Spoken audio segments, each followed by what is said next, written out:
Isikolo samabanga aphakamileyo iNyanga kwidolophu yaseNgcobo eMpuma Koloni siphinde savelisa omnye umfundi webanga likaGrade 12 noye waphumelela emagqabini. I've ever had from Dumezweni wedolophu yaseDutywa ufumene iiDistinction ezisixhenxe efumana u97% kwizifundo zezibalo logama emfumene wonke u100% kwizifundo zezenzululwazi. Isikolo samabanga phezulu singaphandle nje kwidolophana yaseNgcobo kwaye sele iyiminyaka bekhupha abafundi abaphuma emagqabini. I-unity ibisebenzela ngohlobo lokuba mna if ndenza i-science and then omnye wenza i-commerce bengabikho ngxaki besikwazi uba sidibane sifunde endaweni eyi-1. Ibiyimincili kubafundi nxa bethatha iziphumo zabo besithi ukusebenza nzima kubenza isikolo esiphuma emagqabini kulo mmandla.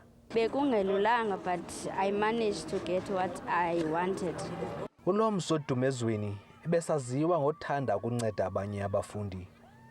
Ukwangowesibini kwikhaya lakhe ukumela eliphondo emva komkhulwa wakhe uLisakhanya. Kulo nyaka uyokufunda naye kwidyunivesithi yaseKapa. uLomso ngumntana ozithobileyo, omamelayo, yeyona nto imncedileyo kwizifundo zakhe. Ngumntana omamelayo, othobayo.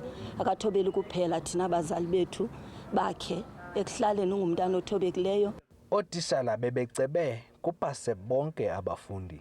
Sine-staff esizimiseleyo, qala ku-security otsho kwii-cleaners, i-hostel dwellers ne-teaching staff yalapha esikolweni. Ootishala besikolo ba-dedicated emsebenzini wabo.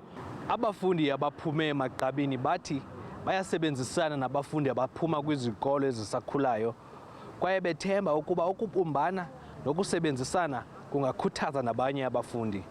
Lwandile Mbulali, SABC News, eNgcobo.